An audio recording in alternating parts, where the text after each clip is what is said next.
Hi guys, hope you're well. It's Dan Offside here. So I just wanted to do a little quick video on leads. Something that a lot of beginners struggle with. I definitely did. I still can do now, depending on the track and stuff. But recently I've felt a bit of a change and improvement in my leads. So I just want to show you what I've done with this track I'm working on at the minute. It's not fully finished yet or fully mixed, but yeah, just have a little listen to this.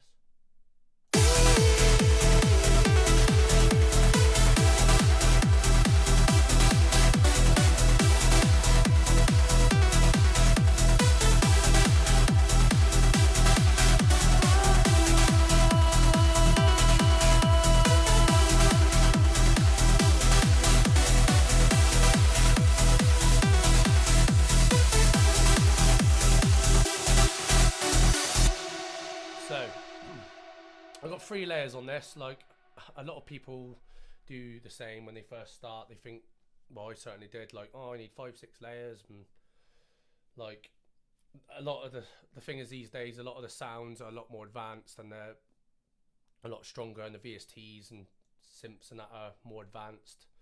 So you don't need to go overboard with how many layers you got, because you're just opening yourself up for like frequency clashing and masking and just general mud in the mix and stuff, and it just becomes a pain to control everything when it's too much going on. So you're better off just keeping it simple and picking the right sounds. That is the key. So I've got this lead here, lead 1.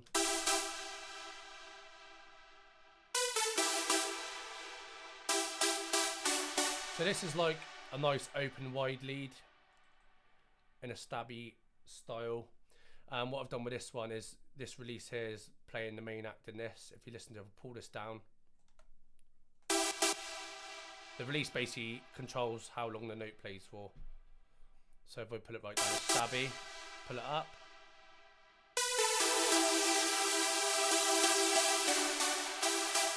So for this track, I've got it about halfway. And that just makes the notes go on a bit longer and fills them gaps, because it's quite a nice, because it's a stabby kind of lead, and it just gives the track that more like open feel, if you like.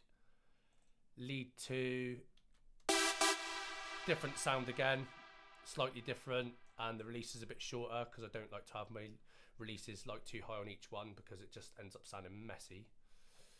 So this is the second one.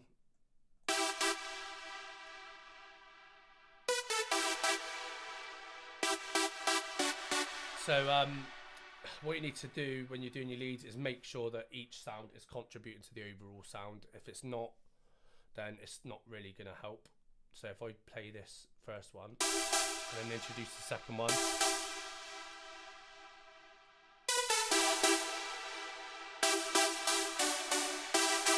That second one's adding a little bit more body and weight to it, and it just sounds nice.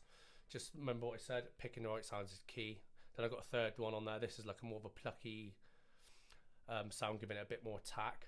It's very subtle, but you can hear it when it comes in.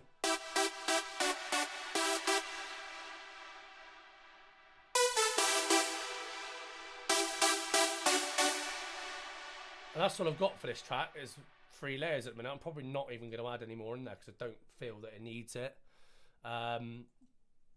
So my EQ, like, they're all sort of cut. Some of that's cut at 119 hertz. These are like just like little resonant frequencies and stuff that were in there.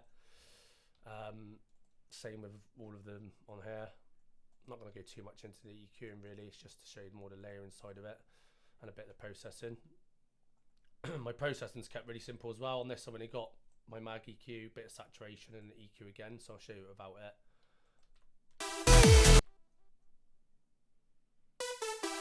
Mag EQ just adds that more body and depth to it again. Saturation knob. Anyone who hasn't got this, I advise you to. It's free, and that just brings out the sound lovely. Adds brings out the harmonics of the sounds, and it is really good. I've used it in every one of my tracks, and that's all I've done for that at the moment, I just said I'd try and keep it as minimal as possible without overdoing it, because that is with processing where you want to be aiming at. You don't want to be doing loads and loads of stuff, adding loads of stuff on your buses, because it more doesn't mean it's going to make it better. You just get loads more problems and stuff. So after those two, I've got an EQ again, and I'll explain this now. So when you've got like saturation and delay and things like that on your bus, you can end up getting, they can create like more frequencies, so like in the bottom end and stuff, and you want this area to be completely clean for your bottom end. So yeah, I've cut all that out, and then this is automated so that when the kick's playing with it, you're not getting all these frequencies together when all the leads are stacked together affecting that area. So you see now I've done my initial cuts on them individually just to clear out any of them bottom frequencies, and then done it again, and you see it's nice and clear now. I'm not going to get anything in this area. Even if you do get a tiny little bit leakage there, it's not going to affect it too much. And then all these leads go into a reverb bus, which gives it that space. Ugh.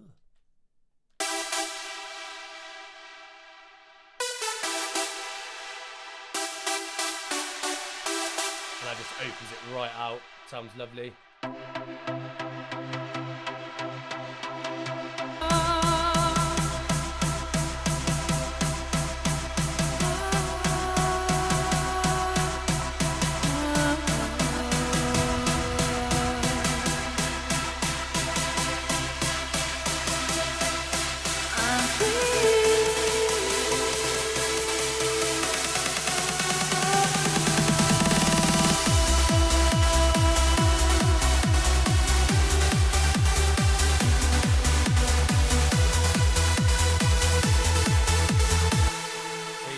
Lovely.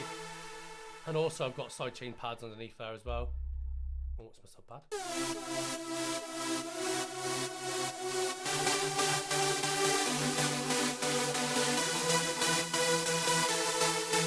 Which is what a lot of producers do. I'm just going more into like the leads today. And then obviously when the leads come in, I've got a slight bit of LFO tool just to give that bit more movement out of the way of the kick and stuff. You don't need to go too extreme. I normally don't, it's to taste again, but obviously you don't want it to be too heavy because it would just be too much pumping on there. And again, that's automated when the leads come in. So that is this one, I believe. LFO tool, yeah. So let's turn it off in the breakdown, because you don't need any sidechain on when there's no kick or bass or anything around it. So if you look at LFO tool there, it's turned off, and then when it comes in, that will turn on.